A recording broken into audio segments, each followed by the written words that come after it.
হ্যাঁ আসেন স্যার আসেন, এই যে এসে পড়েছি। ও ম্যাডাম, এটা কি করেছেন আপনি? কি একটা চিপাগলির ভিতরে দোকান দিয়ে রেখেছেন আপনি? কেন, কি সমস্যা হয়েছে আপনাদের? আমার বড় স্যারের বড় গাড়ি ঢুকে না এই গলিতে, উনি পায়ে হেঁটে এসেছে এখানে। আমি এর জন্য অনেক দুঃখিত। আচ্ছা আপনাদের কি লাগবে? কোনো সমস্যা নাই, ঘুরি দেখাও আমাদেরকে। কত টাকার ভিতরে দেখাবো? সাহেবের সামনে টাকার কথা বলতেছো, তোমার দোকান কিনে নিতে পারে। এ তো অনেক বড় লোক মনে হইতেছে। আচ্ছা কত পিস ঘুরি দিব? সাহেব কতগুলো ঘুরি নেবেন বলেন? বেশি না, 10,000 ঘুরি নিয়ে নাও, তাতেই হবে। হ্যাঁ 10,000, আচ্ছা ঠিক আছে। কোন ঘুড়িগুলো দিব? স্যার আমার কথা হচ্ছে 10,000 ঘুড়ি তো আমরা নিব, কিন্তু আগে চেক করে নেওয়া উচিত না কোন ঘুড়িটা ভালো উঠবে? আচ্ছা ভাইয়া আপনার কথা আমি বুঝে গেছি।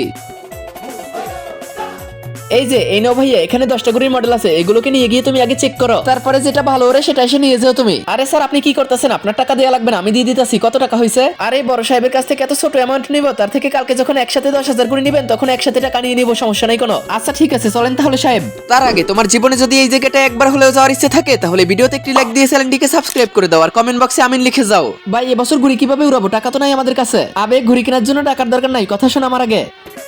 হ্যাঁ চল তাহলে। আরে বাহ, কালকে তো একদিনে 1 মাসের ঘুড়ি বিক্রি করে ফেলবো।